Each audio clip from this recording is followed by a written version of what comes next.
Well. Clemson Tiger fans, college football fans, welcome back to another episode of the All In Show right here on Clemson at the Voice of College Football, presented by our friends at FanDuel. Does Clemson have a portal problem? Does college football have a portal problem? We're going to talk about that tonight a lot. We're going to talk about the 2026 roster.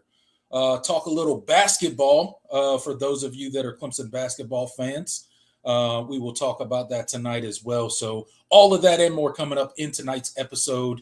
Thank you guys so much for being in here. While you're in here, you might as well hit that like button for us. It really helps us out. It's free, and it's a very easy way for you to support the channel. So hit that like button while you're in here. Consider subscribing to the channel. We would greatly appreciate that. Me and Jordan do this show year-round. So you don't have to go anywhere. We'll continue to talk Clemson football, college football, year-round on this channel. So don't go anywhere, and we would appreciate that. Also, we have channel membership. So if you would like to become a channel member, get some access to some exclusive game streams and some bonus content, hit that join button right below the video, select your tier, and become a monthly supporter of Clemson at the Voice of College Football. And then last but certainly not least, as we always do at the end of every show, we chop it up with you guys, the comment section. So if you want to be sure that your comment and or question is read and responded to during this live show, hit that super chat feature. We will get to as many comments as we can regardless. But if you want to support the show in that way, we would appreciate that. And then without further ado, I'm going to bring on my co-host, Jordan Bowman. Jordan, what's up? A rare Wednesday edition of the All In Show here. So I was feeling a bit under the weather yesterday. So Jordan did me a solid and we moved the show to today. I apologize to all you faithful fans out there. I couldn't come on here and subject you guys to my misery yesterday. Yeah, man. Just glad you're doing better. Glad to be here on the show. There's a lot to talk about. It's been pretty eventful in Clemson football. Of course, we're going to discuss the big elephant in the room. But there's also plenty of other things that we're going to discuss. It's positive for Clemson. They made 2 late additions to their signing class that we'll talk a little bit about. And of course, we're going to evaluate kind of where we think this roster stands. That might not be a very fun conversation. I'm just going to preface that. But regardless, thank you guys so much for tuning in and joining us. And we're also going to actually let's just lead off the show. I do want to talk about this basketball team. They did suffer a tough loss last night against NC State after rattling off 9 in a row. They were 6-0 in the conference. I'm not one to panic or look at things and kind of overreact after one result. It's disappointing that the loss came against that school and that coach in particular. Yeah. And Will Wade, but I think this team they played about as poorly as they could have, and they had an opportunity to win in both regulation and overtime. I mean, it was kind of bound to happen. I wish it wasn't against Will Wade. He seems to have this team's number. I still feel good about where things are. You're still 6-1 in conference, still in a really good spot. You have some really quality wins. I think this team is good. I think they'll bounce back. They've shown that they can bounce back after a disappointing loss. I mean, that BYU game would ruin a lot of teams, but they lost that game at the buzzer and then rattled off 9 straight. Including some impressive wins. So, hey, is what it is. You gotta pick it back up. They play Georgia Tech on Saturday. Don't let one loss turn into 2, especially since Georgia Tech would be off the top of my head, I think that would be a quad 4 loss. So don't do not lose to Georgia Tech. Yeah, absolutely. Do not do that. I mean, basketball's been playing great, right? It was a very unfortunate loss. I mean, trailed for pretty much the entire game. Clemson did, and kind of pulled it close, got to overtime, and the shots just wouldn't fall in overtime. The turnovers got the best of them in overtime. You had one of your best players in foul trouble for pretty much the entire second half. So that's kind of tough to overcome. And ultimately they couldn't. You hate losing to that team. You hate losing to that coach. But I think Clemson is still on a very good path this season. You got to rebound against Georgia Tech and get back in the win column. I mean, that's kind of the only answer at this point. It's disappointing, especially to lose that in your building. But again, you go on the road, play Georgia Tech, and hopefully get back in the win column and start building that momentum again. I mean, 9 straight. You knew the streak was going to end eventually. We were just hoping it wasn't against North Carolina State and Wade. So, it happens. It certainly does. But in other news, it's time to discuss this football team, this football program. You ready for this conversation? Because I've been thinking about it all week. Yeah, I've been thinking about it. We thought about doing a video earlier about this particular issue, but decided to just save it for the show. It's going to be a long one, guys, so buckle up before we dive into it. Quick shout out to the comment section. No, I do not have measles, but thank you for your concern. I don't think so anyway, maybe. John Sarian, one of our great OGs of the channel, moderator, and also a supporter monthly of the channel.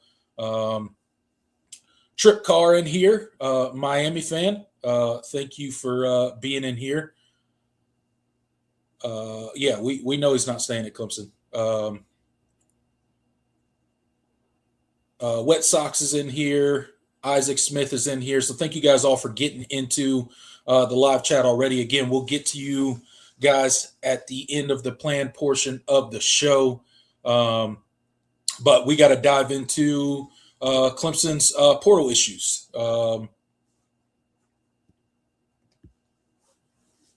College football, in my opinion, has a portal problem. We're going to dive into that tonight, Jordan. First, we're going to address the elephant in the room for all Clemson Tiger fans, and that is once transfer commit Luke Ferrelli out of Cal has now re-entered the transfer portal and looks like he's heading to Ole Miss. If all reports are true, we know them to be true. Waiting on the official announcement. Doesn't really matter. He's going to be an Ole Miss Rebel next year. They're going to pay him what's reported upwards of $2 million to come play linebacker for them next year. That's a hefty price, but they feel like he's worth it.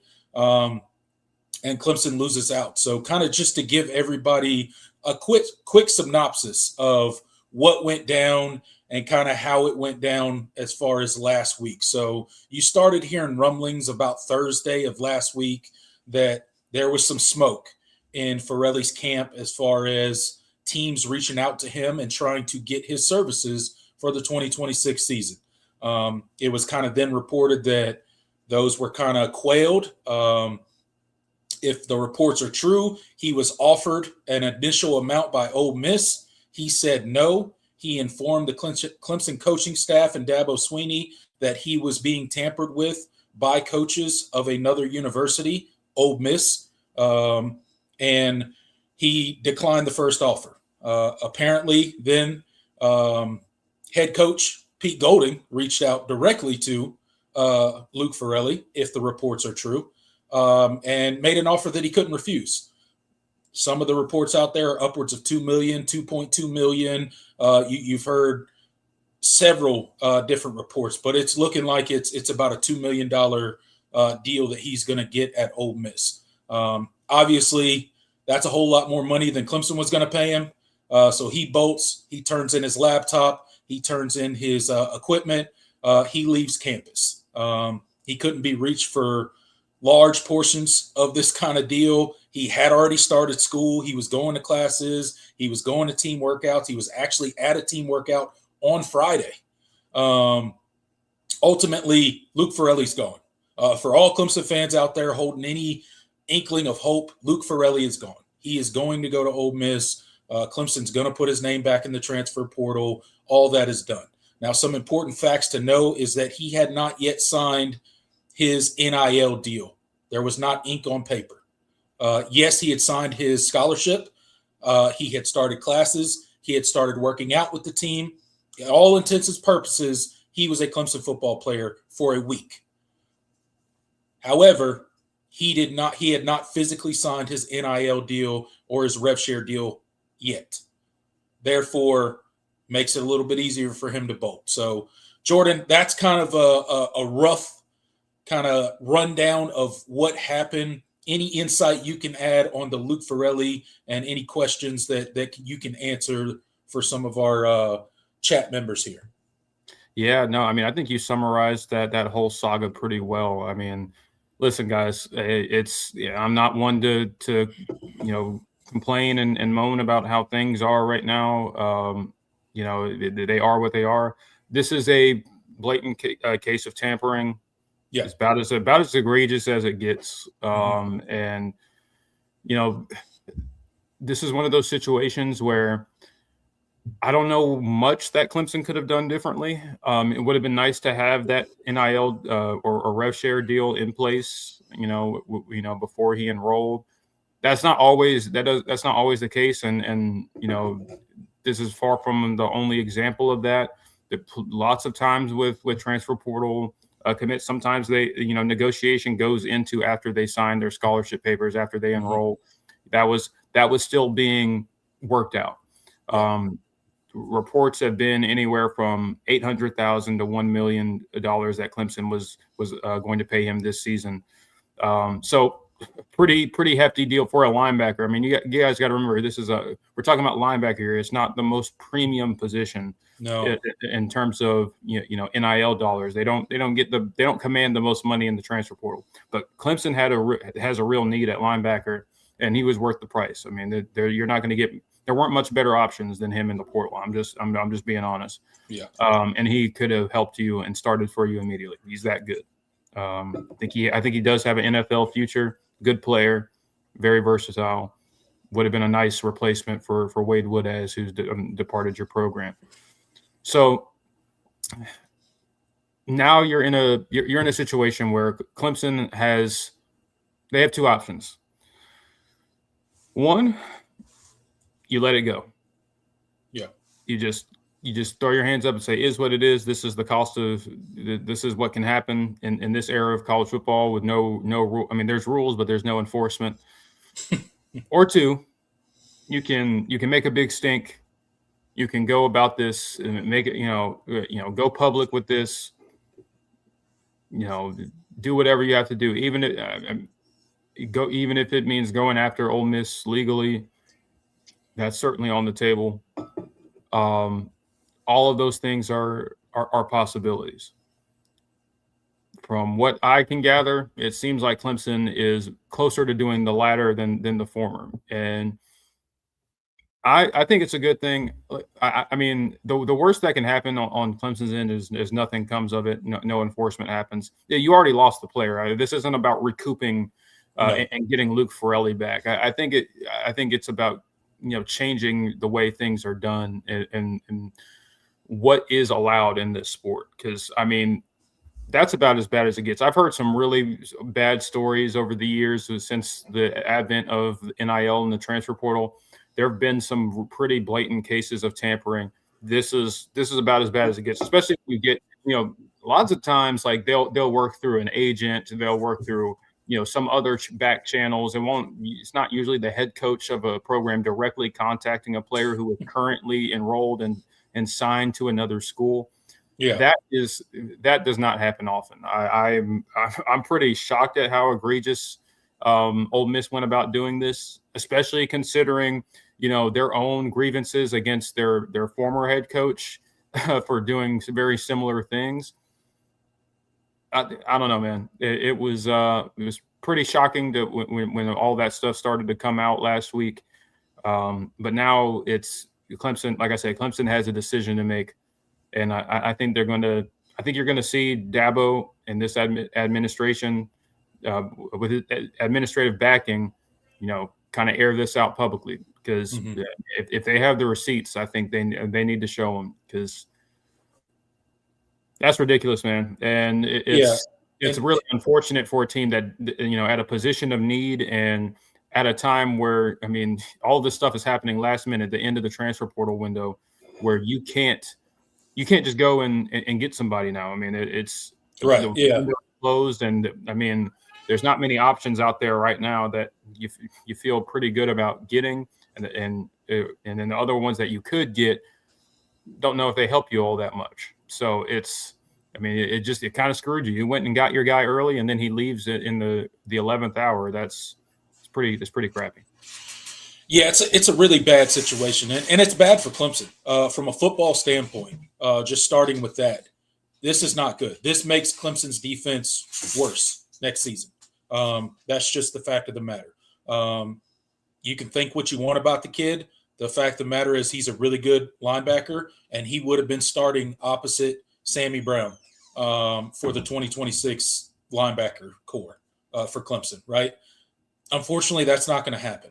And although I think Luke Ferrelli, as the player, as the ultimate decision maker, has some responsibility in this. This is a bad look. And I get it. Look, life-changing money, $2 million, probably double, if not more, $2.25 million, whatever it ends up being at Ole Miss. Who knows?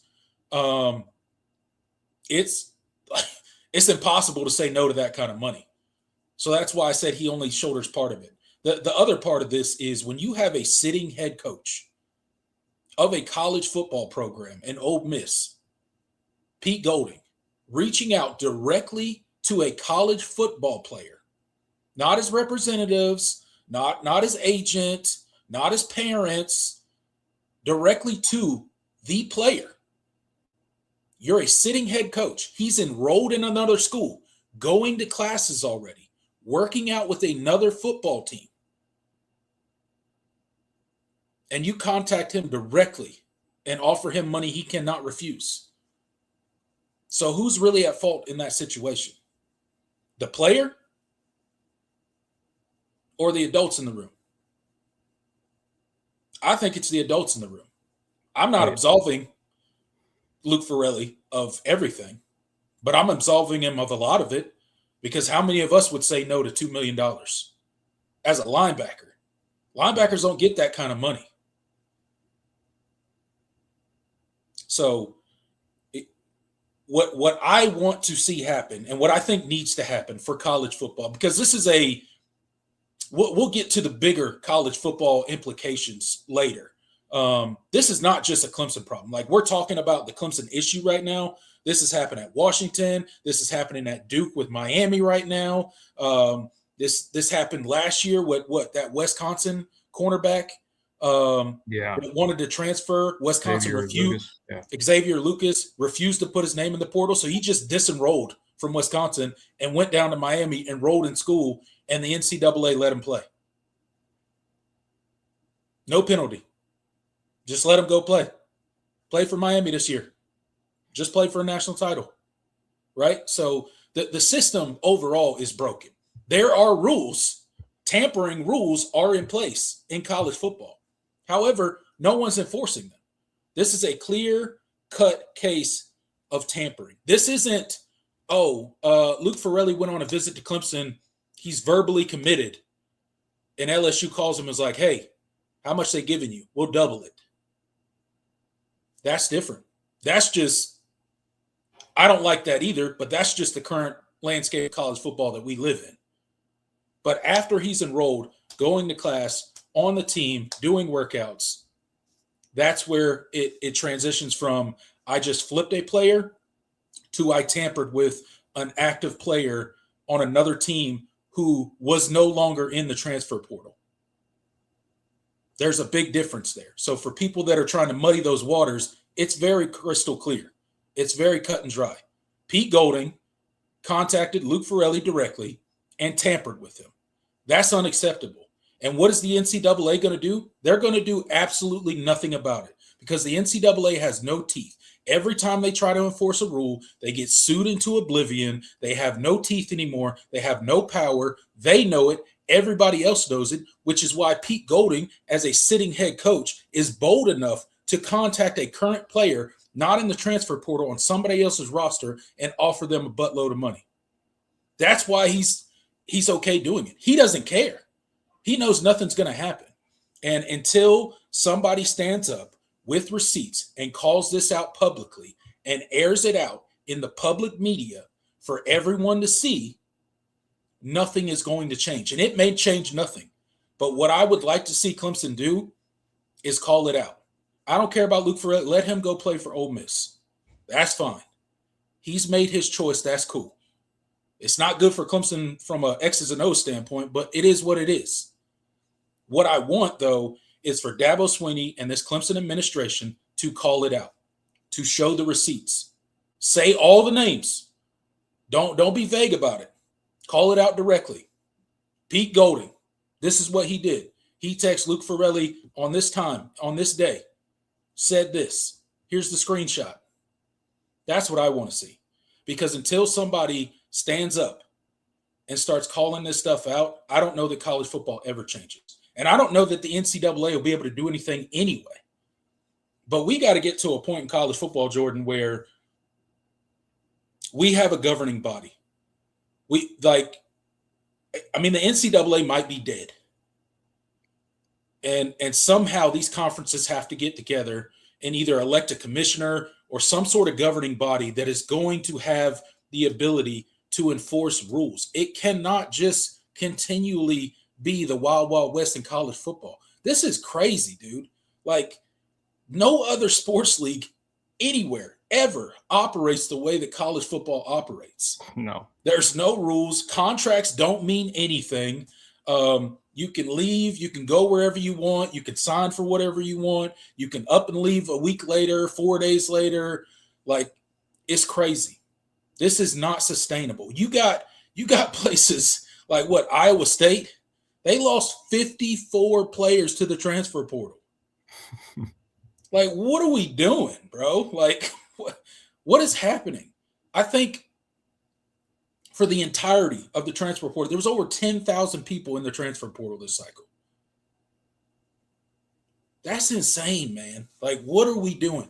And what I want to know is when all this is said and done, when the smoke settles, I want to know how many thousands of kids are going to be left standing there without a college, without a scholarship.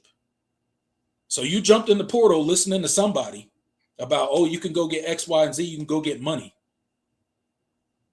And now, not only did you not get money, but you don't even have a scholarship or a college to go to. Now you just got to go enroll somewhere as a regular student if you want to keep going to school. Oh, by the way, you got to pay for it. Yep. So tell me more about how the scholarship means nothing. It's not valuable, right? Scholarships aren't valuable. That's not compensation. It absolutely is compensation. I don't know if you've seen tuition for a lot of these universities. Some of them, it's upwards of $70,000 a year.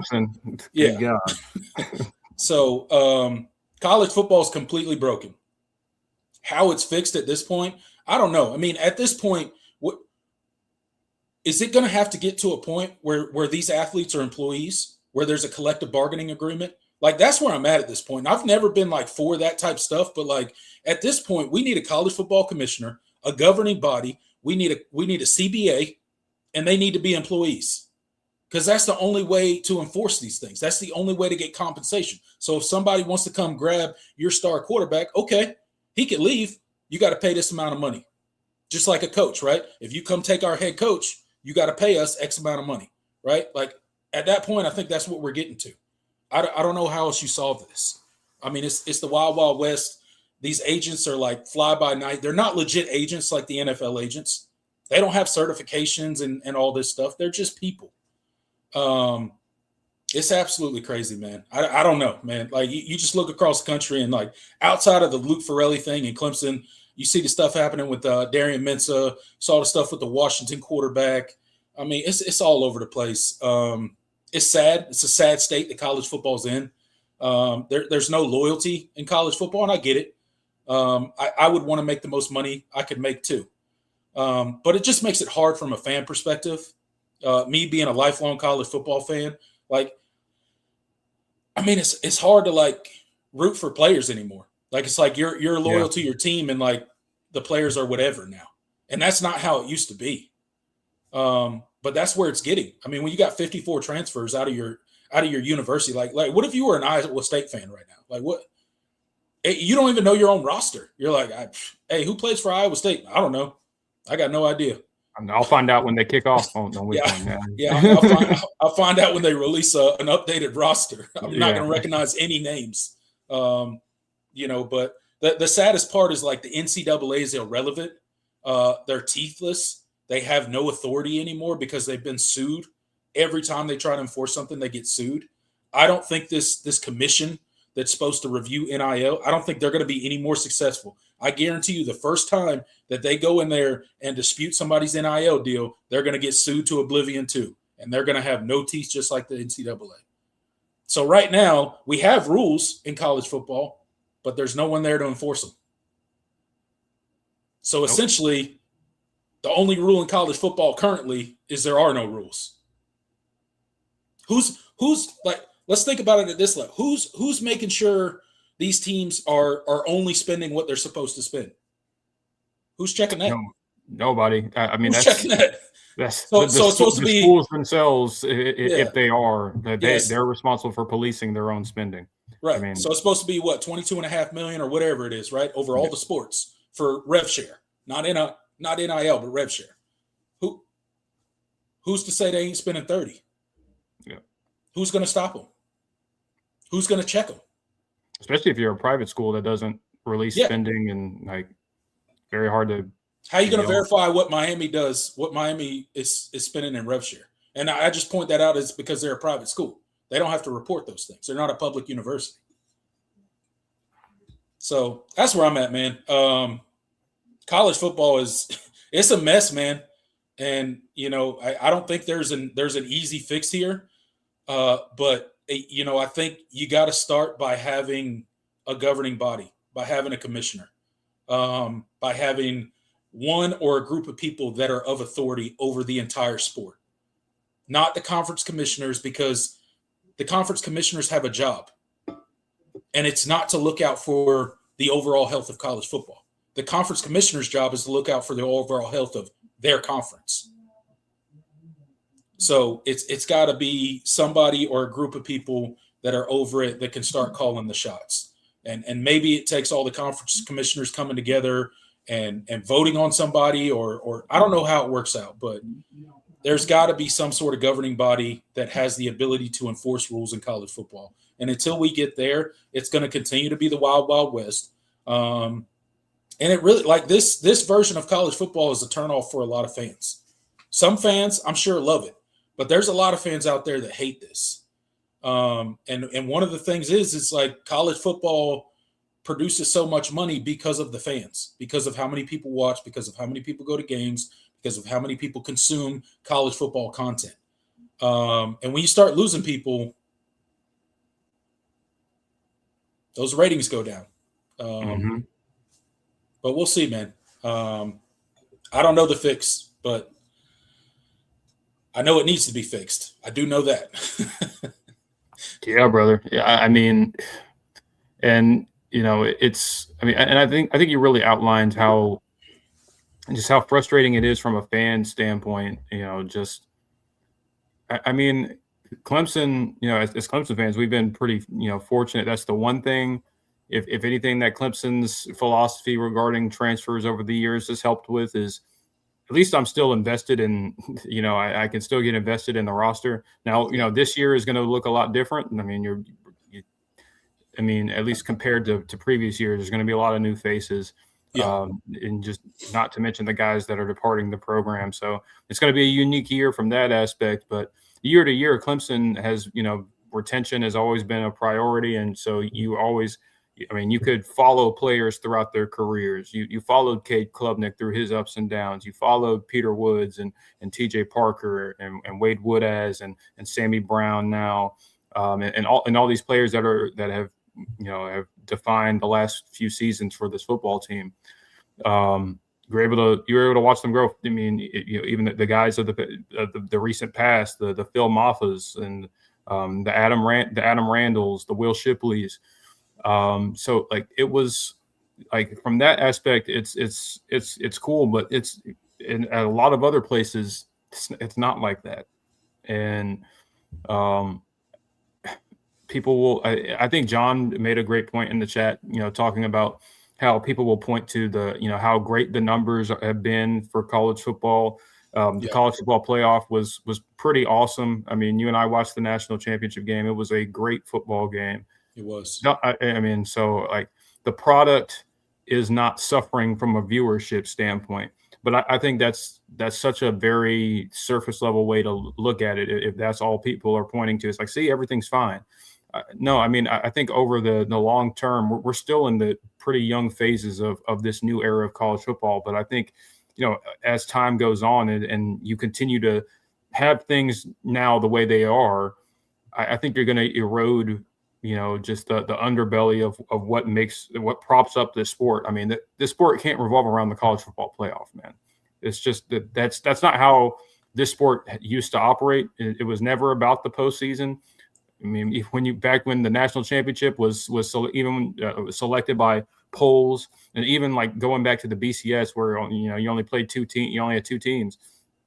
It was always about the regular season. It was always about it was always about, even bowl season was I mean the lower level bowls had much more gravitas to them, a lot more allure and fanfare to them. Nowadays they're glorified exhibitions that they're not even really glorified because half the players don't play, and it's just kind of a whatever product now. So I mean, listen, this is a college football problem. This is not a Clemson exclusive problem. I just hope they make some noise at some point about this whole situation, even if it doesn't amount to much of anything. I think it's important. I mean, it would help if you got some public backing from some outside sources. That would be great. Maybe another head coach speaks up as well, or whatever. I think that's the only way things can change. It's got to be the people that are in the sport. It can't be the media. It can't be the fans, because the fans have been complaining about things for years. Nothing's changed, and things have gotten worse in some respects. So it's got to be the people within the business at the end of the day. Yeah, absolutely. I don't know. I don't know where college football goes in the future. I mean, it's hard to predict. Look how much it's changed over the past 4 to 5 years, and how different it looks now. So I think there's no telling on where college football ultimately ends up. But right now, in my opinion, college football is not in a great place.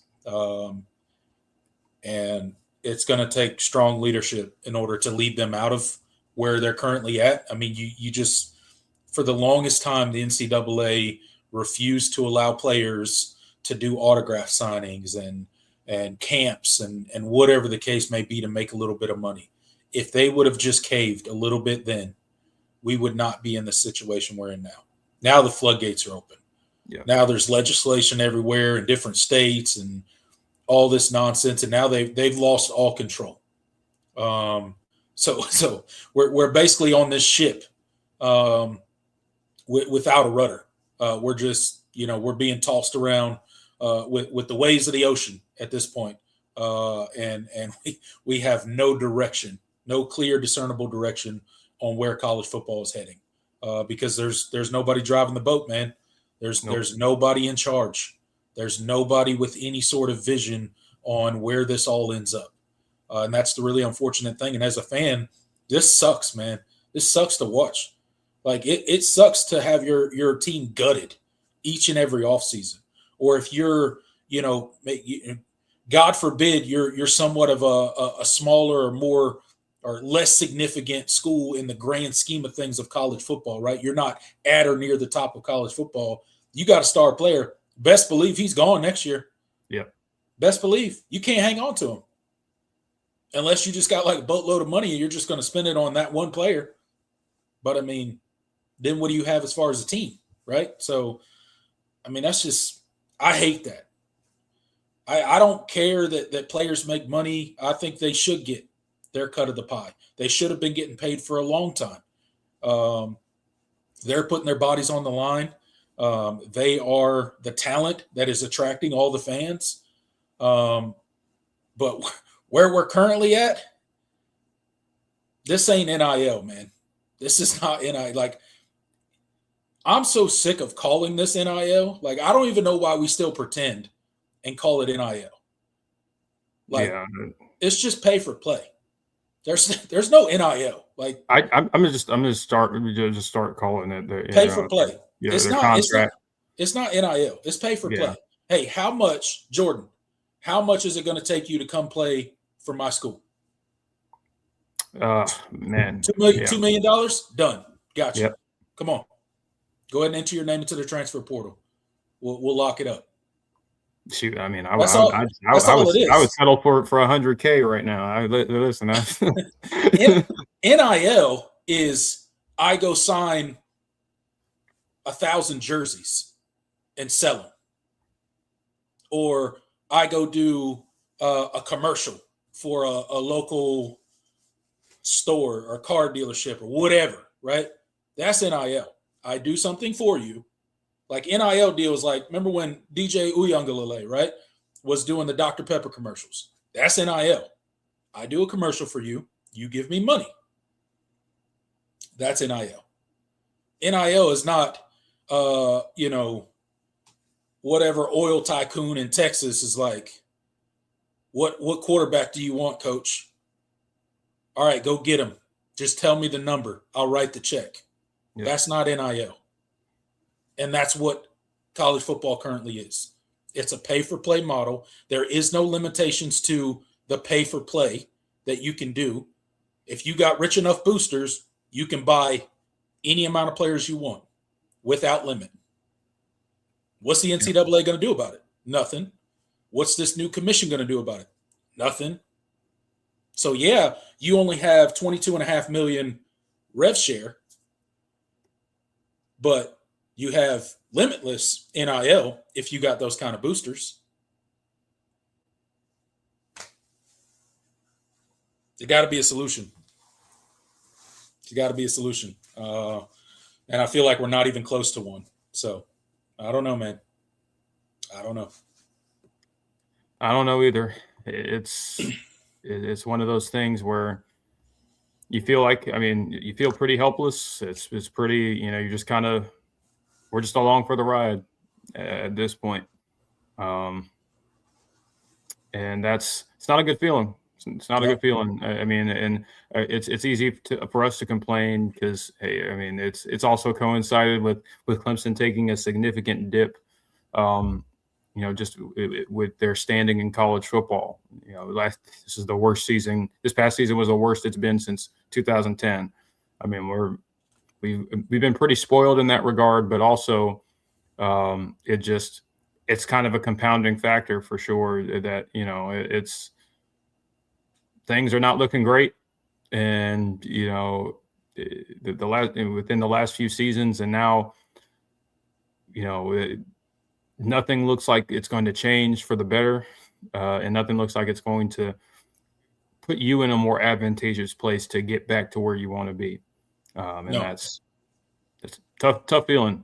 It absolutely is. But hopefully one day we can get back to some semblance of a sport that we can recognize. But we're a long way from that. So we'll go ahead and leave the NIL and Luke Ferrelli and all of that talk there. Good. Oh, one last thing. Good luck to Ole Miss. Okay. I hope he pans out. I hope he's a great linebacker for you. But with that said, I better not hear one Ole Miss fan or coach or anybody complain about Lane Kiffin tampering with your players. Oh yeah. I ain't trying to hear it. Ain't nobody That's trying to been hear the that. funniest thing, yeah. Like, bro, you on one hand, you whining and crying. Oh, Lane Kiffin is a terrible person. Look what he's doing. He's not letting our coaches coach. He's tampering with our players. He released NIL deals, and now everybody's mad that they're not getting paid as much as new transfers are getting paid. And then you go do this. So I used to feel bad for Ole Miss. I really did. When they were going to a playoff run, I was like, man, this is really messed up. You know, not no more. Nope. I don't feel bad for you no more. Sympathy gone. Yeah. Sympathy gone. I was rooting for you in the playoffs too. Now I'm glad you lost. Oh man. All right, I'll leave that there. Shout out to Ole Miss fans. Good luck in 2026. You're gonna be better than us. Yeah, probably. All right, guys, make sure you're checking out the Voice of College Football website. Yes, we do have our very own website, vocfb.com. That's vocfb.com. You see it right here on the screen. Stories, live show schedules, all of our writers, our channels, our forums are over there.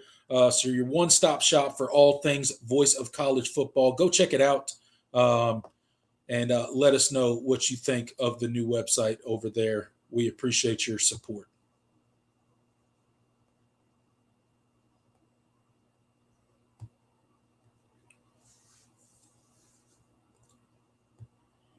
All right, Jordan, it's time to turn the page. Clemson's roster is relatively what it is going to be in 2026. There may be a late add or two. We'll see what they do in the portal going forward, but it looks like Clemson is pretty much done constructing their 2026 roster. You mentioned a couple of the players that we recently added, some late recruiting class players. One of them, I'm not even going to try to pronounce his last name, but a defensive lineman out of Iowa Western. Andy is his first name. Have no clue how you pronounce his last name, so I'm not going to attempt. But 6'2", 290-pound defensive lineman added late to the class. And then Cam Blevins out of Lipscomb Academy, 6'2", 175-pound wide receiver. So two late adds to the 2026 class. So your thoughts on those players, how they're going to impact the 2026 roster? Yeah, I'll start with defensive lineman Andy Berberija. I'm going to assume that's how it's pronounced. I think that's better. That's better than what I had. I'm gonna stick with that. Yeah, sounds good. Yeah, late addition to the recruiting class, the / transfer class. It's always interesting with junior college players, but because they technically he signs in February like a high school kid. But he's also he's also really just a transfer portal kid. So it's one of those things. Junior college is always interesting from that aspect. But you mentioned the measurable 6'2", 290. I think he's a guy that could work his way into this rotation and be a really, really strong piece for this defensive line. I mean, I like the tape. It's always hard to tell playing against junior college players, but he was pretty freaking dominant, against that level of competition. Obviously, you want to see how it transitions to the Power 5 level or Power 4 level, excuse me. And that's always one thing you can't always, project, but I think the measurables are there. Very violent, very, very disruptive on the interior. I think he's a guy that could pair really nicely with the other guys in this group. So like the addition, interested to see where he ends up falling in the depth chart. He's gonna, of course, since he does sign with on the normal national signing day, that does mean he is a summer enrollee. so he's not going to be here for spring practice. So he will be coming in a little bit behind the 8 ball, but he is a college ready body. So I don't think it'll take him that long to get acclimated. So excited to get him on campus when he does. And plus it'll get some opportunity for some of your other transfers and some of the other younger high school kids on the roster to get some snaps in spring. So again, like the addition a lot for this defensive line, just another strong piece. And I don't know if it's going to be like the quite level of like top end talent that you've had in previous years, but I think you've got a lot of guys that could be solid contributors for you on the interior, especially. So, welcome to Clemson, Andy Berber-Regia.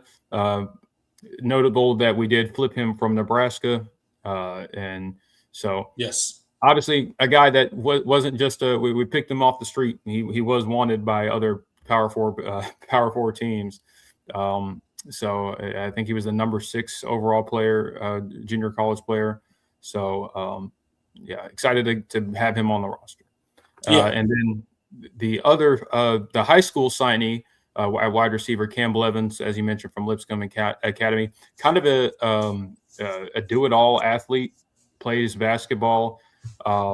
He, at Lipscomb Academy, he played receiver, he played quarterback, he was playing special teams, he played on defense. I think he's a guy that can bring a lot of versatility to this room. I don't know if he's a guy that is going to contribute a ton early on in his career, but I think he is a really, really strong athlete, and you can never have too many of those. So I think that's what I think Clemson is banking on. And I don't know if they see a long-term starter in him or not, but I do think he is a nice addition to the roster. And at the very least, a really, really good guy for players to go against in practice, just because you can't. Some guys you can't replicate that athleticism, and he is a really good athlete. So we'll see kind of how he develops as a player. But I like the take. Yeah, I think both good takes. I mean, obviously, defensive line position of need for the Clemson Tigers. And you get a guy that's college ready, already has experience, albeit at the JUCO level. Still, I think he's going to translate well. So, 2 good gets for the Tigers. Now, Jordan, I want to talk a little bit about this 2026 roster and where we sit right now. Last week during the show, we broke down our portal haul. Was 10, now it's 9. But again, broke down the portal haul, gave a pretty good grade, if you will, for how Clemson attacked the portal and the pieces that they were able to get on campus. So let's talk about. We'll start with the defense first, because that's the most change for the 2026 season. So as far as the transfer portal goes, brought in 2 defensive tackles, 2 defensive ends, 2 safeties, and 2 cornerbacks for a total of 8 players on the defensive side of the ball, just via the transfer portal. That's not including your recruiting class that's coming in, and then obviously returning starters. So as the roster sits right now, Jordan, do you feel any better about where we are now that we're past the transfer portal and we pretty much know what this roster is going to look like for 26, maybe outside of 1 or 2 more pieces?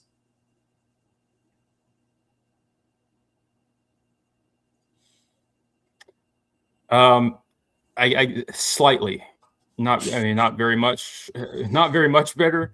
I do like the takes in the portal class. I do have some hopes for some of the players that you have, already that you had already on the roster.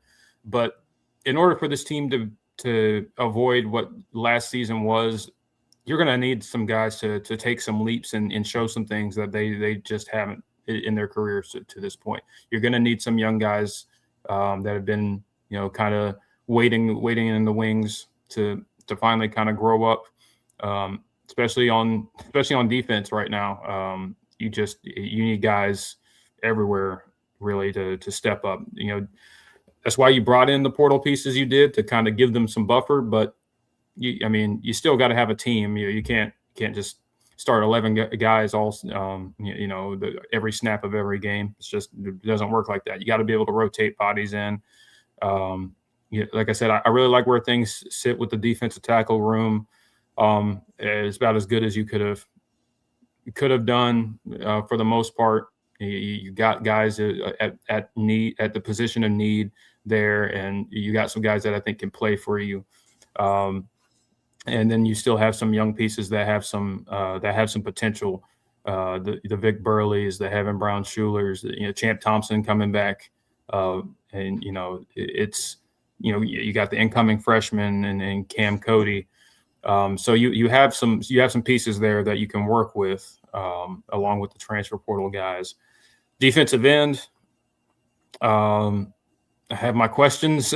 You feel pretty good with where you're at with the presumed 2 starters, Will Help and Jaheim Lawson, as long as Jaheim works his way back.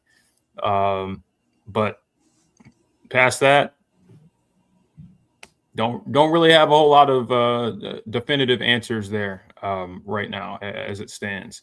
So you need to go and you need some guys to step up there, just plain and simple. And there's some talent in the room, but there's not a whole lot of proven experience. And the guys that we saw in the bowl game, they didn't necessarily pass the sniff test so far. So again, that's kind of a remains to be seen.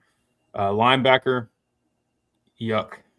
It was kind of you're kind of banking on the Luke Ferrelli commitment to hold and hit for you, because now it's Sammy Brown.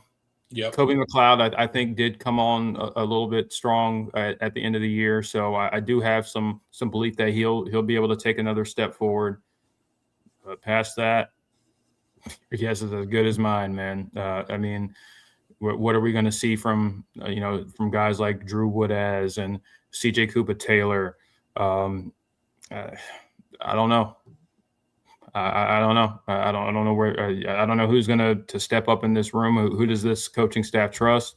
That's certainly one thing that Tom Allen is going and Ben Boulware are going to have to spend a lot of time kind of evaluating, because you lost kind of who was going to be your buffer and lost a true starter, and now you're kind of looking for answers right now. We'll see if they go and look to replace that piece. If they find somebody they like, I think they will go out and try to get him. But as it stands right now, there aren't any names that are in the forefront. So we'll see. And yes, I don't know why I forgot Jeremiah Alexander. So yeah, he's still in the room. He sort of had his moments last season, but I don't know if that's a piece you could like rely on as it stands right now. So, and then secondary is probably the place where I think there's some optimism, because it's just hard to get worse than what they were last season, especially at safety. But you did a really nice job, getting guys that are true starters for you at safety. You got some help at corner, and some guys that have some positional versatility. So I definitely think that's one thing I feel pretty confident will improve next year. But beyond that, as a defense, it's a lot of ifs right now.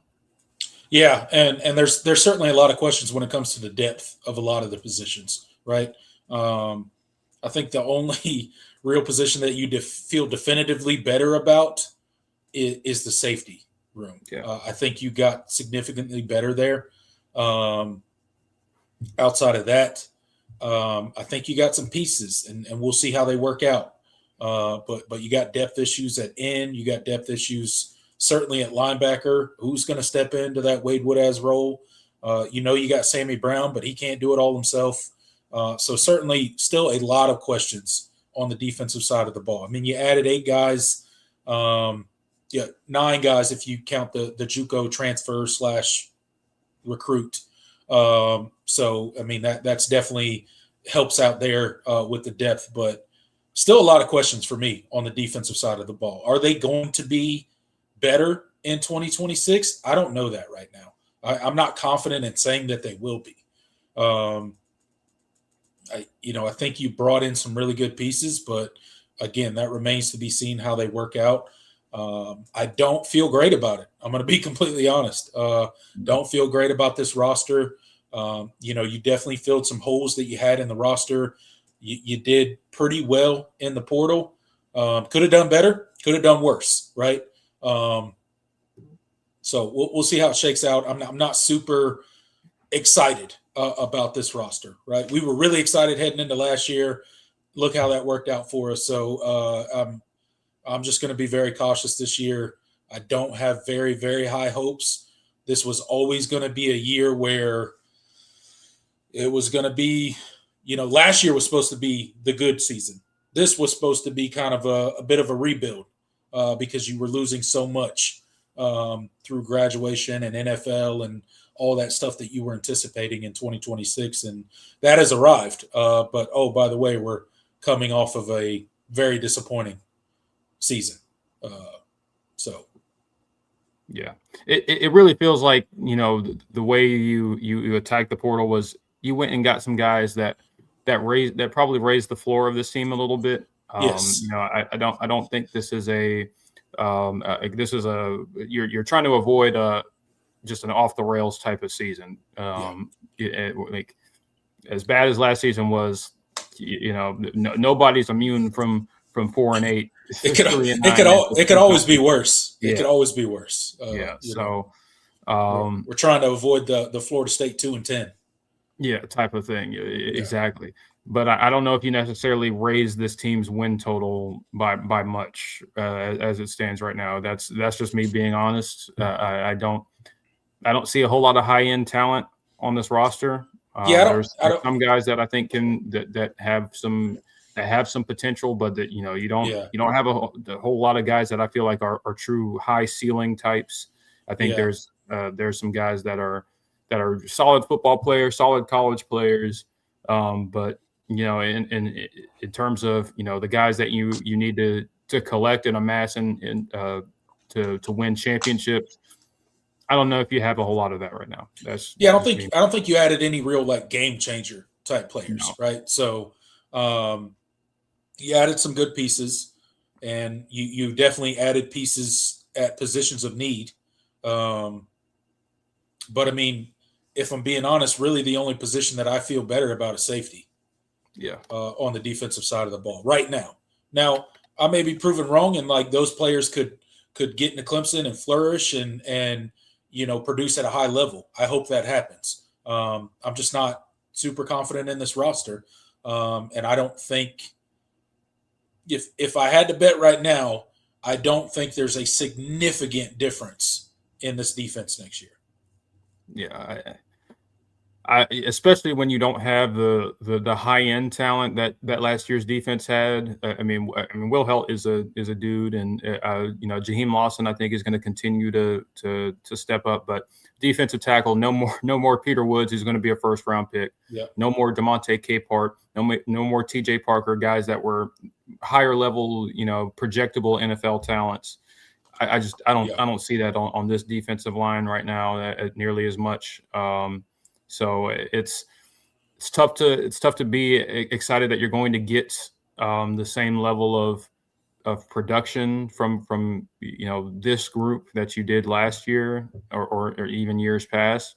But again, you brought in some guys that'll keep you from being terrible, I think, on that side of the ball. So that's a good thing. It doesn't sound overly positive, but that's a good thing. I think you did enough, especially on defense, to at least ensure that you won't be a incompetent defense next year, and that you'll be able to, hopefully you'll be able to get some stops, especially with the improvements that you made in the secondary. I think they probably got better in the back end, but the front seven, I don't know. We'll see. We'll see. We'll see. You definitely need some guys to play above what we've seen so far.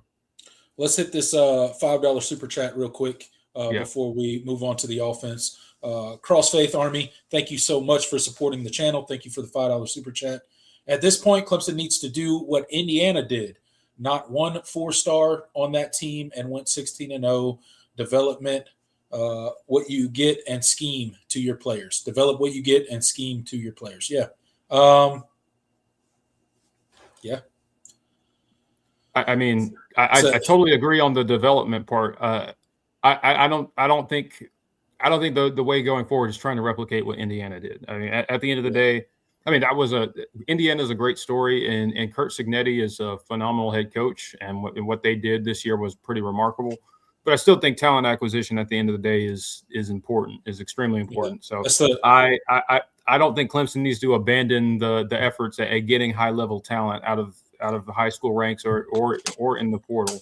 I think they need to, yes, getting guys that can contribute for you, especially in the portal, and guys that can, especially with multiple years of eligibility like Indiana did, and they were able to kind of get old and kind of stay old these last couple of years. Like that was a great formula, but I don't think you're going to see too many Indianas. You're going to see a lot more. I mean, if you look at the college football playoff field, there were a lot less Indiana types than there were Miami types. Indiana just happened to have a really, really good football team this year, but I don't think that's going to become the norm. I don't think that's the model, at least not at Clemson. And you shouldn't have to operate that way, because you still should be a top 25 recruiting program at worst yearly. I mean, things aren't that dire right now. I mean, there's still a lot of players that want to play at Clemson. So, while you've taken a considerable step back, I don't think you need to abandon the talent acquisition game altogether and just, try to hit on 3 stars and under the radar transfers. I don't think that's necessarily a formula for success, but the development is absolutely key. I totally agree with that aspect. This talent development at this program has been lacking for a while now. It's been pretty apparent, and hopefully, maybe this year we'll see that whatever changes they made this offseason start to bear fruit. That's the hope. I don't know if I'm confident in saying that's what will happen, but that's the hope. That is the hope. All right, Jordan, kind of transitioning to the offensive side of the ball. Obviously, only one singular addition to that side of the ball. Other than that, the roster stays fully intact as it was last season, outside of your high school recruiting class that's coming in. Obviously, you got 2 quarterbacks and several other players, 3 wide receivers and so on. But as that side of the ball, you added 1 running back via the transfer portal, Chris Johnson Jr. out of SMU. Your thoughts on this offense? Obviously got a new coordinator at the helm, or an old new coordinator, if you will, and Chad Morris taking back over after a long hiatus elsewhere. So Chad Morris taking back over the offense. The offense basically stays ultimately intact. I would have liked to see them address some offensive line issues via the transfer portal. They were unsuccessful there. I was also of the opinion they should go try to get a portal quarterback. They did not decide to do that. Nope. But those were the 2 positions that I wanted to see Clemson address in the transfer portal. They did not. So your thoughts on this roster heading into 2026 on the offensive side of the ball?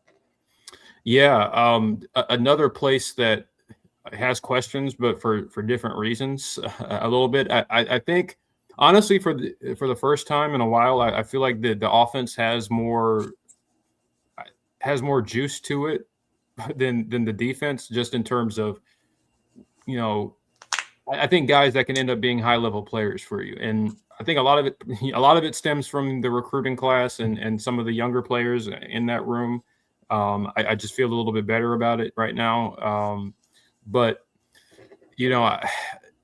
the question, the obviously the overwhelming question on that side of the ball is quarterback, and I don't think you did enough to ensure that that quarterback play won't be a problem for you in 2026.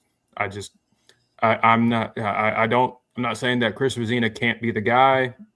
No, I think there's a reason they recruited him, and I actually liked him a lot coming out of high school.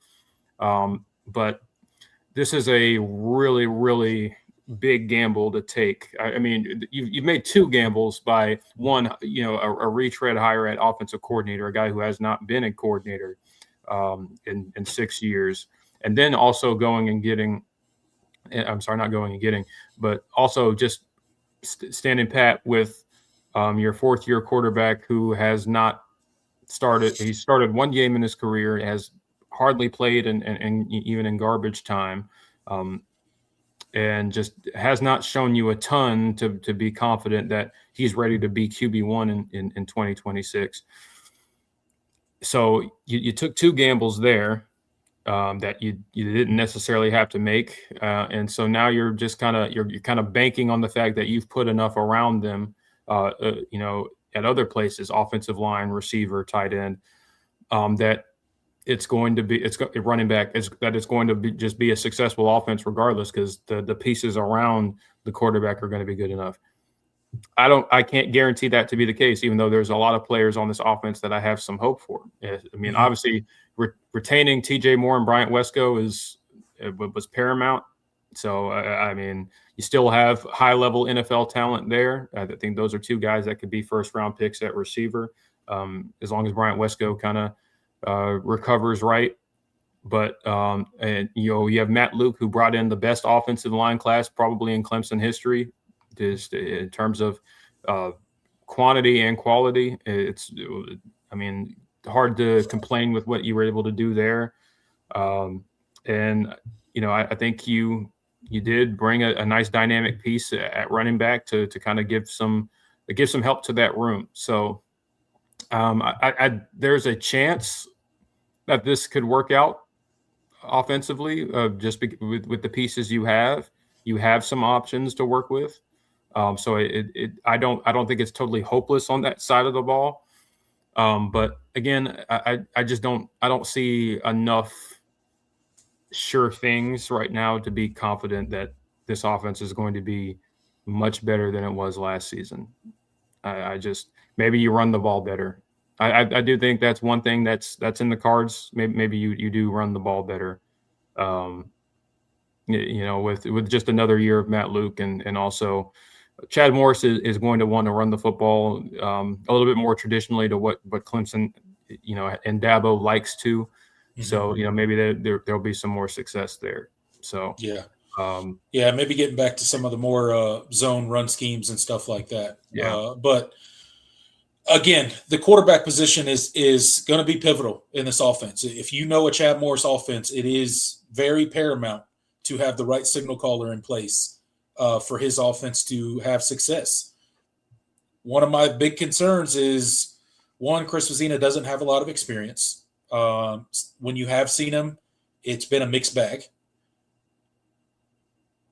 Also, he doesn't traditionally fit what Chad Morris typically looks for in a quarterback. Not that he's not mobile. I'm not saying the guy can't move, but that's not really what Chris Vezina does really well, right? And you're going to, quarterback run is going to be a big part of this offense. It always is under Chad Morris.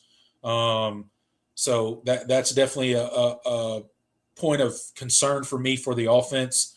At receiver, I think you're good. I feel really good about the receiver room. Always did. That's why I didn't think you needed to do anything via the transfer portal. Plus, you're bringing in some baller freshmen that could have an immediate impact, especially Naheem Burrows is a guy that could have an immediate impact on this roster. Plus you got Brian Wesco coming back, TJ Moore, Tyler Brown. I mean, you got dudes on the outside, right? So you're going to have those weapons. The addition of Chris Johnson Jr., just the dynamics of his speed, his ability to work out of the backfield as either a receiver, stretch them out wide, do different things with them, I think is a good addition. The other piece that I have a lot of questions about is that offensive line. They were not good last year. Like, let's just be completely honest. That offensive line was downright bad last year. Now, with that said, they did struggle a lot with injuries, which is why I wanted them to go to the portal to get a couple guys, maybe a tackle, maybe an interior guy, just to kind of shore up that offensive line. Because if we know anything, we know there are going to be injuries throughout the season on that offensive line. Are you going to have not only the starting five that can be productive, but are you going to have reserves behind them that you can really trust to go out there and play meaningful football? And I know Matt Luke just brought in probably the greatest, like you put it, offensive line recruiting class of all time at Clemson. However, most of those dudes ain't going to be ready year one. Like, if you know anything about the transition from high school to college and offensive line, it's a crapshoot. A lot of times it takes at least a year, sometimes multiple years, before those dudes are actually ready to play meaningful football. That's just how it works at offensive line. Now, you have your occasional guys that come in and they're just dudes and they're ready, right? Now, you may have a guy that does that, but again, I worry about the depth of that offensive line, particularly when you're thinking about it from an injury standpoint. But they got to be better at running the football this year. And Clemson has to be more committed at running the football this year. If they don't commit to the run properly, I mean, you're setting Vizina up for failure. You got to have a competent run game. You cannot abandon the run game like Riley did time and time again during his tenure at Clemson.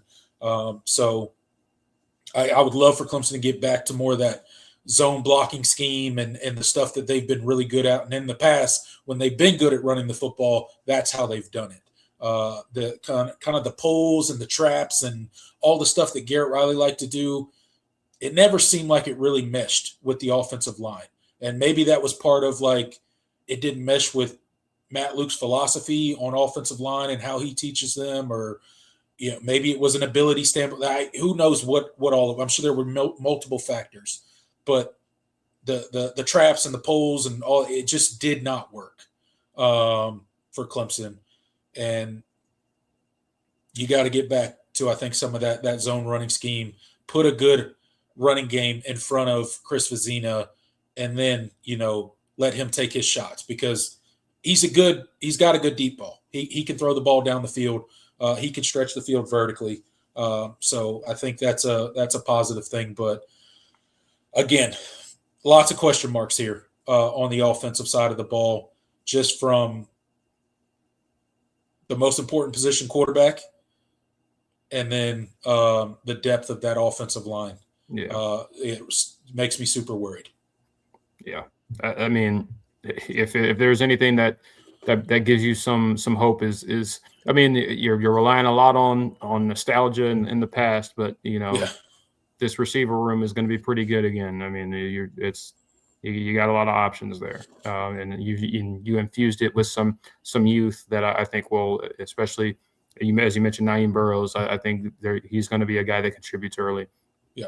And on the offensive line, I think you're going to need at least one or two of those freshmen to come in and not even if they don't start, be guys that are ready to play. I think you do have a couple of guys that I could see doing that.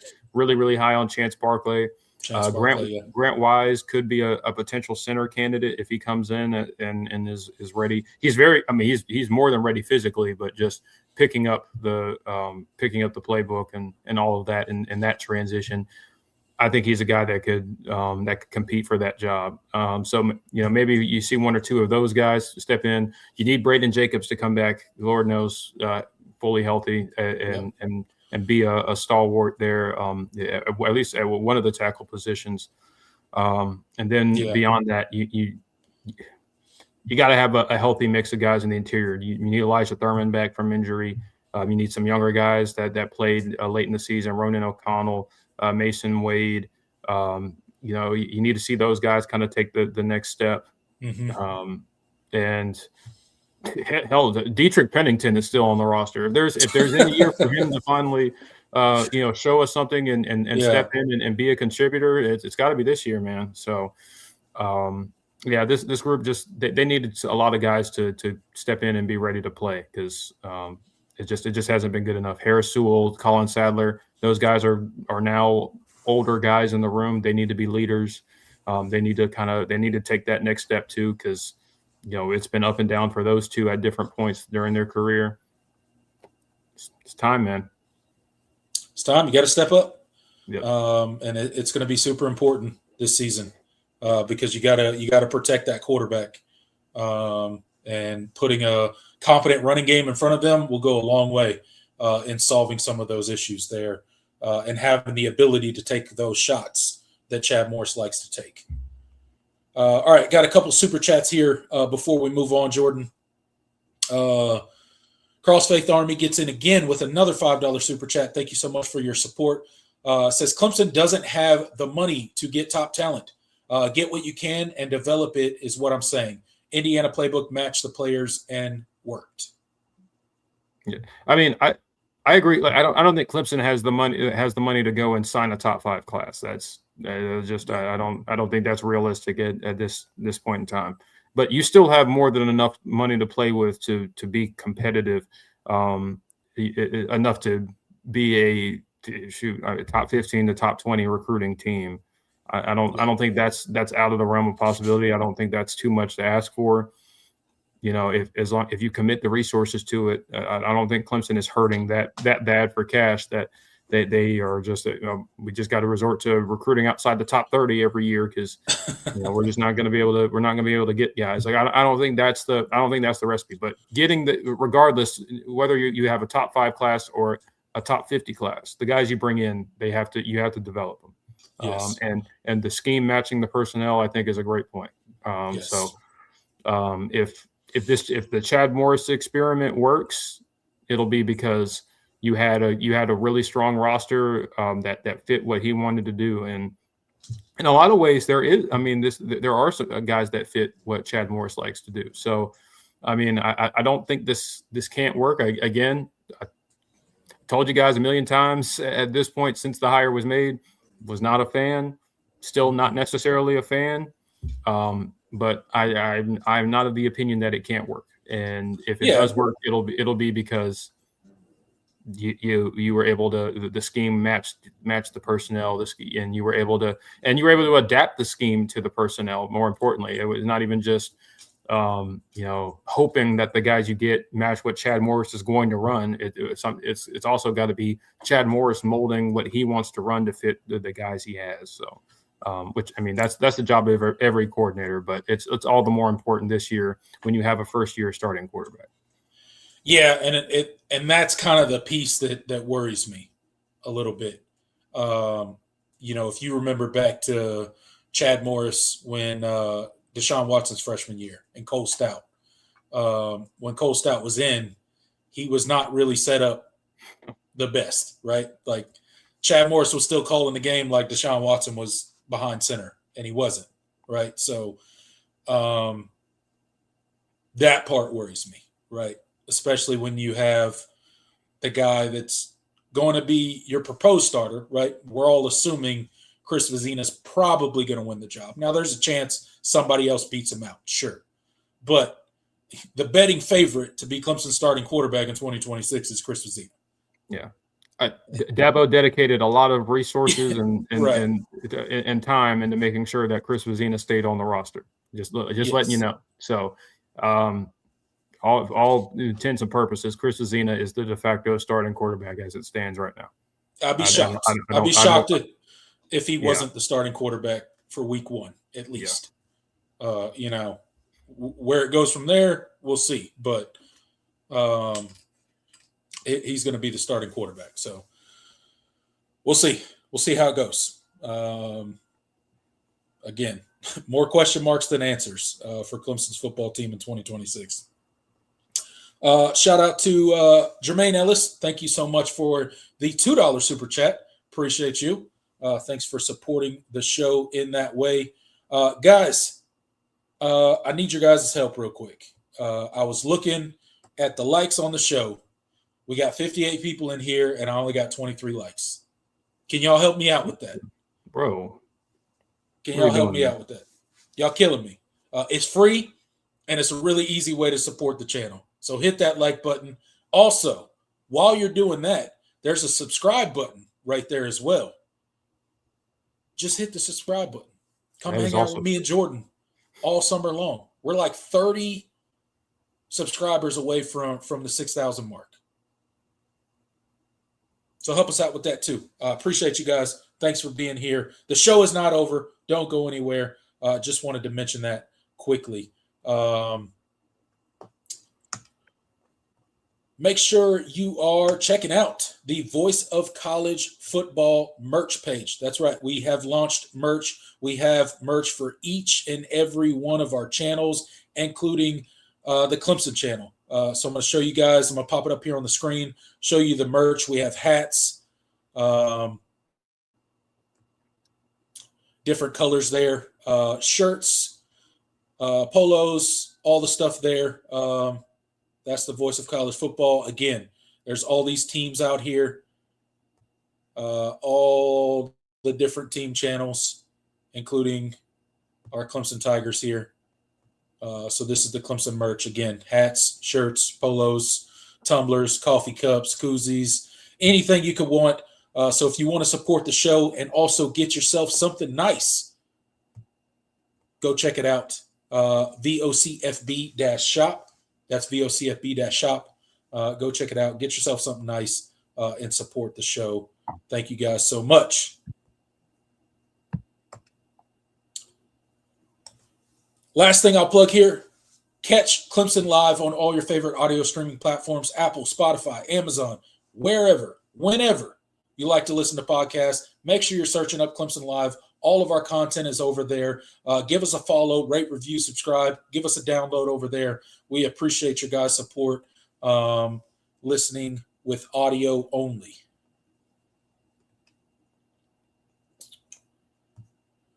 All right, guys, I think that does it for the planned portion of the show tonight. Talked a lot about this Clemson roster, a lot about college football as a whole, and the portal problem and just the overall problems in college football. So thank you guys so much for being here tonight. Still 56 people in the live chat. Now the show is yours. Now y'all get to drive all the topics for the rest of the show. So we'll be here to chop it up with you guys for a little bit and get to as many comments and questions as we can before we get out of here. So, Jordan, without further ado, let's hear what the people want to talk about. Yeah, absolutely. Let's do it. Our listener question segment of the show, of course, brought to you by our friends over at FanDuel. All right. Let's see what you guys are talking about. A lot of discussion about Chris Vezina, which, yeah, I mean, obviously if there's anything that needs to go right for this team, more than anything, you need to get quarterback play right, because everything else, if you get good quarterback play, I think it can work. But beyond, I mean, it's even beyond Chad Morris, just calling the right plays and all of that. You need a quarterback that's confident and accurate with the football, and you're going to need CV to be something that we haven't seen him be yet. Yeah, that's just. And I think he did have some really nice moments in his one start. I mean, it wasn't an awe-inspiring performance, even though statistically he ended up having a pretty good day. Just that offensive performance against SMU, and especially early in that game, it just took too long to get going. I don't blame CV for the loss or anything like that, because the defense was absolutely atrocious. But you definitely wanted to see more. No pun intended. But like it just wasn't good enough for a lot of that game, and you came on a little too late. All right, let me see. Start with a channel member. John says, makes sense to question Matt Luke more than other coaches to me. 2 years results aren't great, not matching talent level, but for sure it needs time. And yeah, I mean, I definitely do think that it's fair to question what we've seen through 2 seasons with Matt Luke. I mean, you do want your position coach to be able to go and get his guys. This is his 3rd season now, and he's brought in his best class to date. You definitely want to see things start to trend in the other direction. I mean, I don't know if this offensive line has to be all of a sudden a Joe Moore winning unit next season, but you definitely want to start seeing some proof of concept and proof that at least the guys that he's recruited are getting better. I think year 1 under Matt Luke was a pleasant surprise. I think the offensive line was better than we thought it was going to be. Year 2, it regressed. I mean, there's just no way around it. The offensive line regressed in a big way. They were just not good last season. So, you pay Matt Luke a lot of money. You got to produce. And he's starting to get his players in there. I expect that the offensive line will ultimately get better over Matt Luke's tenure. I fully believe that he is the answer there. It just takes time. That position is one of the slowest developing positions in all of college football. But you got to be better than you were last year. If not, it's going to be a long season. 100%. Discussion about Denson. Tiger Blake says he'd like to see a lot more of him. I mean, I think Chris Denson. If Chris Denson is going to be an option for you at quarterback, I mean, I do think there's got to be a big step in, just. I mean, you could have some packages for him, and just utilize his athleticism, maybe, but I don't think Chris Denson's going to be there as a passer. By next year. What I've seen, and not even just what we've seen in game time, like just watching him throw the football in warm-ups, the games I went to this year, watching him, seeing practice film and practice a video of him. I'm not there yet. I like that. I like what he brings in terms of high-end athleticism, but don't think he throws a particularly great ball right now. I mean, that can be developed with reps and time. He's got talent, but he's got some issues that have to be worked through with some of his mechanics, with kind of the delivery of the football, which can be done. It's not impossible. I'm not saying the dude is a terrible quarterback or he's never going to play. I just don't think he's going to be ready next year. Yeah. I think that's a lot to ask. I mean, as a redshirt freshman, that's a lot to ask. And then, the other guys in the room, I mean, not Chris Vizina, but, Tate Reynolds coming in as a true freshman. I think ultimately he comes in with the highest ceiling of anybody in the room. Like, I think if anybody is going to be a star quarterback for Clemson in this group, I think Tate Reynolds has the most ability right now. But he's a guy that has played the quarterback position for 2 years, and not even really 2 years, because most of his senior season he missed due to injury. Yeah, didn't he only play in like the first game? The first 2 games, I believe. First 2 games? Okay. So I mean, it's not great. If it's any, I don't want to excite people, but I mean, he is getting a lot of really strong reviews right now, just early on and warm-ups, workouts and things like that. So he definitely looks the part right now.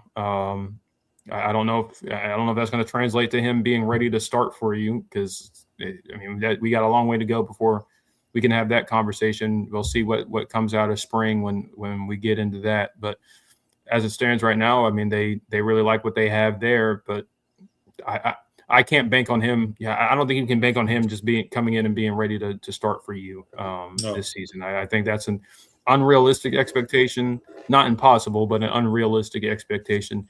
And and Brock Bradley, the same reasons. I don't think he's going to come in ready to go. CV is I think he's your obvious option. I think he's your obvious QB1. I don't think you'd be smart to start anybody else the first week of the season. I'd almost be willing to bet a large sum of money that CV will be the starter. I do not see a path where anyone else is the starter come week 1, barring injury. Yeah, barring injury. God, Lord forbid. Oh my God. Oh man, please stay healthy. I mean, yeah. Let's hope not. Let's hope that doesn't happen.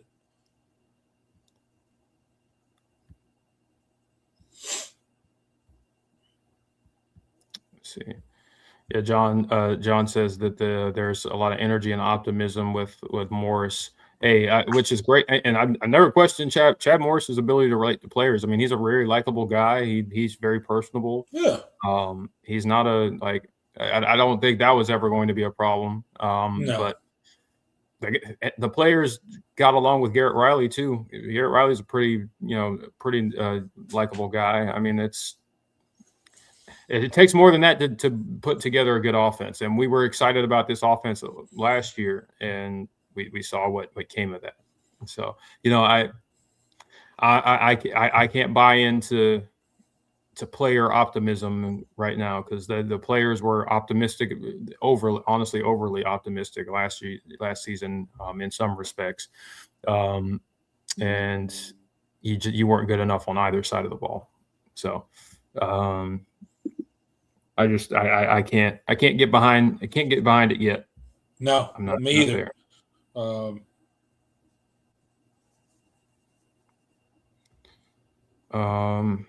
Desperate Men says Blake Miller started every game beginning as freshman. He was suitable, but never really developed into a good player as we expected. I think Blake Miller. I won't say he didn't develop into a good player. I think Blake Miller was a good player for you. He just wasn't the potential first-round pick that some people projected he could have been. He was never great. No. He was good. I think Blake Miller is going to go decently high in the draft. I think he can be an early day 2 selection. So I don't think that's out of the realm of possible. I don't think he's a bad player by any means. I think he developed into a nice player, and NFL scouts are going to like what he brings. But yeah, he didn't develop into the high end offensive line talent that you thought maybe he would be. I mean, there were some points during his career where he was a projected first round pick. I don't think he's going to be a first round pick this year. No, absolutely not. That is a fair. I think it's a fair criticism.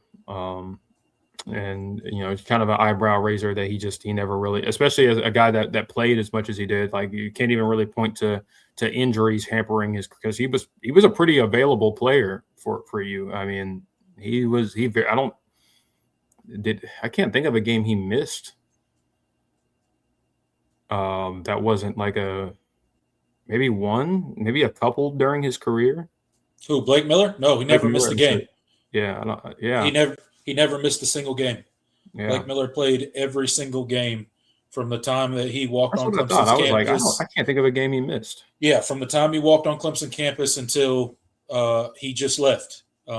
He played every single game and started every single game. Yeah. So there's one thing you can say about him. He was durable. Yeah. Which is not always the case. As we saw along the offensive line, we had so many injuries last year.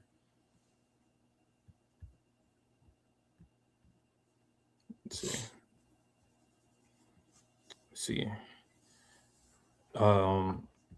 Carl says, no, Chad Morris's best year. I mean, his best season. I mean, he was the offensive coordinator 2011 to 14. So, I mean, you were 10-4, 11-2, 11-2 and 10-3. So yeah, I mean, you had 2 11-2 seasons with under Chad Morris. You won an ACC title. You won a New Year's Six bowl. Yeah, so I mean, those are pretty successful years. Let's see. Let me get some sooner ones.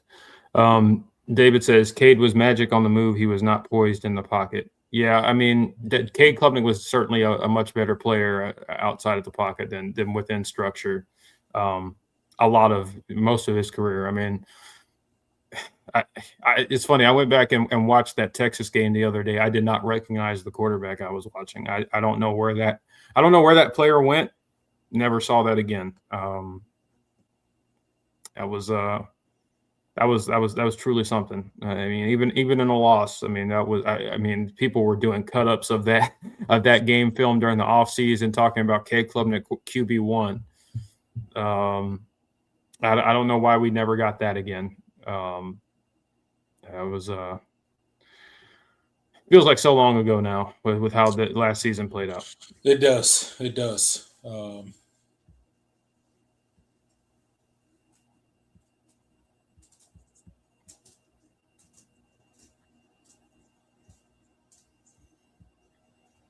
John says Cade's mechanics got better. It's not football IQ. Most training is not IQ focused.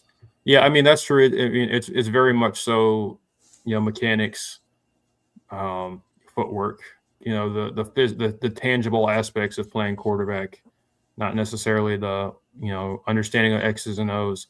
I mean, and I think, and to be fair to quarterback coaches, that's kind of hard to teach because things are, I mean, what you teach one quarterback, especially like the offense that one quarterback plays in, you're not really going to be able to translate some of the things you tell them, to another quarterback. It's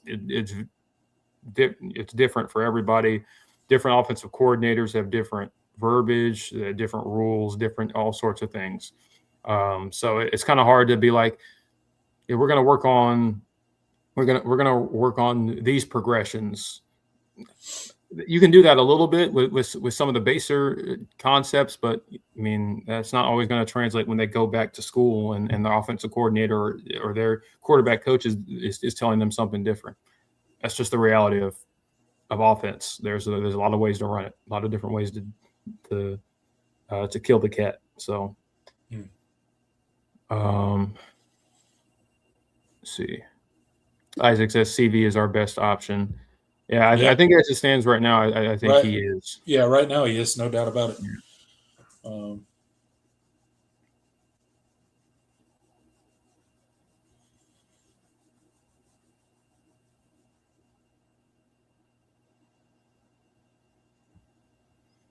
Carl says if CV was good, he would have beat Cade out of his quarterback job.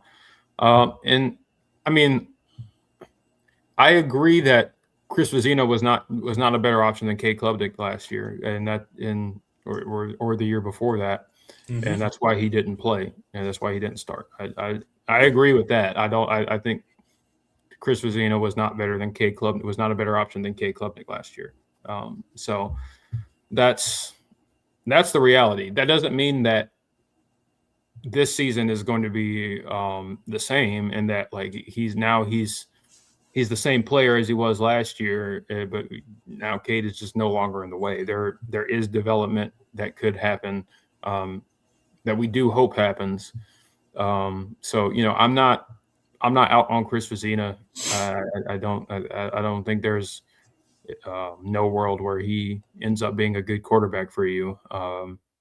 But it's a risk that I think was unnecessary, that you didn't have to take. You could have gone and got somebody to at the very least compete for the job. But I don't know. Dabo has a lot of belief in him. I mean, at least right now, he dedicated a lot of resources to keeping him here, and because there was some worry that if he went and got a transfer quarterback, that Chris Vizina would go somewhere else. So I mean, that was Dabo's decision. Still think he should have went and got a quarterback, but I do too. I'm gonna. It don't matter now. You let it go. No point, rehashing that. Nope. But if it's gonna be something very low hanging fruit. If you have another bad season and all the offense isn't good, it's gonna be very easy to point and look back and say this was a very obvious thing you should have done that you didn't do. Yeah. And you can't say and we're talking about it now. So like if we pull this back up next at the end of next season and we're talking about why didn't they go get a quarterback, you can't say we're doing the whole hindsight thing. Like this is something we were saying even before this season ended. So like I mean, is what it is.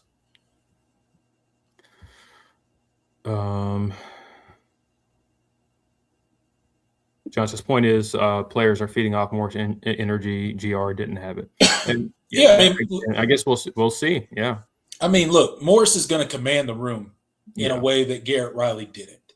No, that's true. He's, so yes, there is that element of like he's definitely a more vocal, more energized leader than Garrett Riley was. Garrett Riley's kind of more soft-spoken, kind of, just different personalities, right? Chad Morris is a very energetic. He's going to command every room that he walks in. So yeah, from that aspect, I'm sure the players are feeding off of that and excited about that. So, but again, it's got to produce on the field. So we'll see. I'm not saying it won't work. It's just not my favorite hire. But again, much like the transfer quarterback situation, Chad Morris is our guy. CV's our guy. So we're going to roll with it and hope for the best. I hope both of them are ultra successful this season. Yeah. Because if they're not, it's going to be a long year. It's going to be a long year. And I don't want another 7-6 season. That would not be ideal. No. Or worse. Yeah. Lord knows. JP says, not that worried about CV after last year. He has zero expectations to live up to, but does have a new playbook to learn. He seems calm naturally, and I think he will actually be solid. I think that's a valid opinion to have. I mean, and I think there is something to be said about, hey, it's different than last year. I mean, Chris Wazina is not going to have the fanfare and the expectations that Kate Klubnik did last season. And that could end up being to his benefit. And so, he does have that opportunity to surprise people and kind of he can work in silence and not have to hear about the outside expectations. You're not going to see Chris Wazina on Heisman lists in the preseason and all of that. So, I mean, that could be something that, works to his benefit. And, maybe the pendulum swings in the other direction. That, last season we came in so super high on this team in the preseason and things were a disaster. Maybe, things are lower than ever right now. And they go in and they have a much better season than we expected. And there's a lot more, we get a lot more out of this roster than I think you're going to get out of them, to be honest with you right now. So, I think that's within the realm of possibility, and I will take that. I hope you're right. I hope I'm the one that's wrong. Yeah, me too.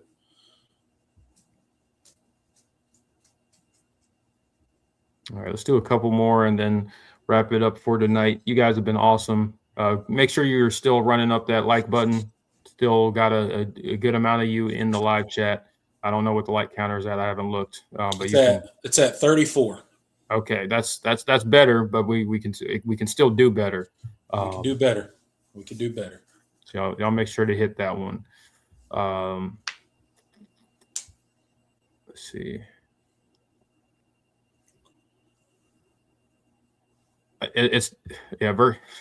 Vert asked about Trent Pierman. Yeah, it's time to give up on that dream. It's not going to happen.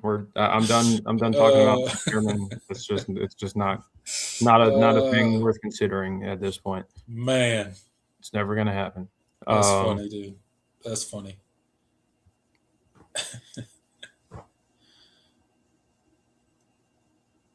See.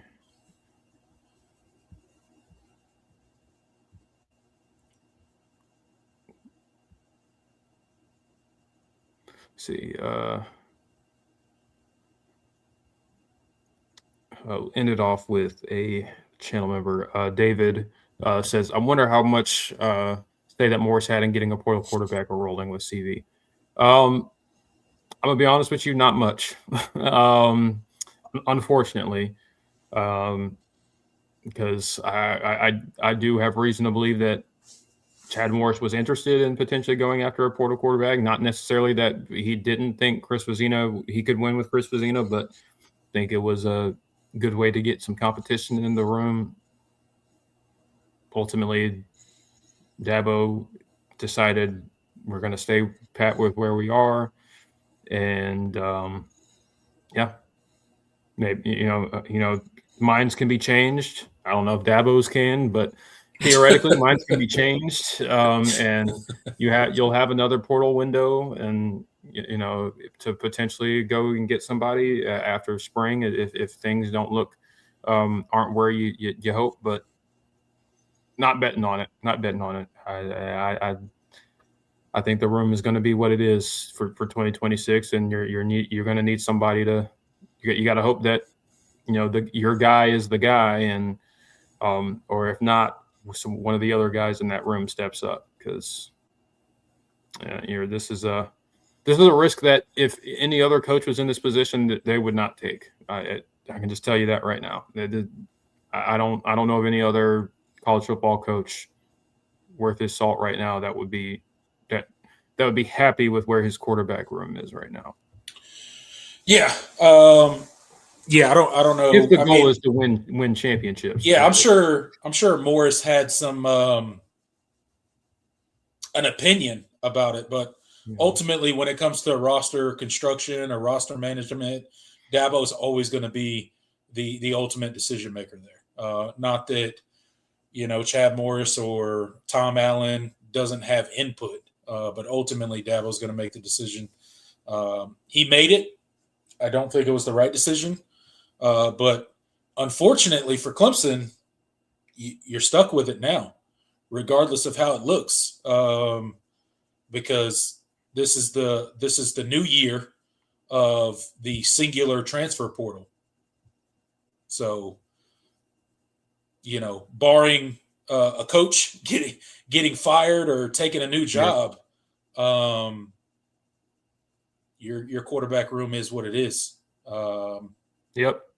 So, and I forgot about that too. Yeah, So yeah, no. It's So I mean, I'm still in that mode. Oh man, there's two windows. Yeah, you're right. And in years past, we would have had another opportunity, and been able to see it and be like, all right, this is going to work, or hey, Dabo, this ain't going to work. We need to go get somebody. Yeah. Unfortunately, we will not have that luxury. So, if an option doesn't present itself in the next 2 hours, theoretically, teams guys can show up in the portal as late as 2 tonight. hours from now. Yeah. And then, you got, I guess if you're looking at somebody on Miami or Indiana's roster, they're going to be able to transfer out. True. For a little bit. So, and then obviously you saw all the NFL coaching jobs that are open. So should a coach leave and go to the NFL or something like that, guys could enter the transfer portal then. But I don't think Clemson's interested in it. Like, regardless of what QB presented itself, even late in the game here, I don't think they're interested in it. So it wouldn't really matter either way. Yeah. All right, y'all. I think that's going to do it for us. Not a overly positive show. That's the reality when you're coming off of a 7-6 season. But I do think. We covered a lot. I think we made it clear, kind of just where things stand with this roster. I'm listen, we're going to tell y'all how we feel about it. We're not going to sunshine pump or tell you that we think things are great, because I mean, right now I don't think things are great. I'm happy that Clemson finally did something significant in the transfer portal and went and got some pieces that can help you next year. That's a really nice start, but there is a lot more that needs to happen for this roster and for this team to be ready to potentially change the course of this program. I don't know if that's in the cards this year. Because like I said, a lot needs to happen. A lot needs to go your way in a way that it didn't last season with better talent at a lot of other places. So we'll see. But we're going to be here to talk about it regardless. And we're going to be here throughout the off season, talking this program and also talking other Clemson athletics. So y'all, if y'all are interested in that, make sure you stick around. Make sure you subscribe, because of course we do go live.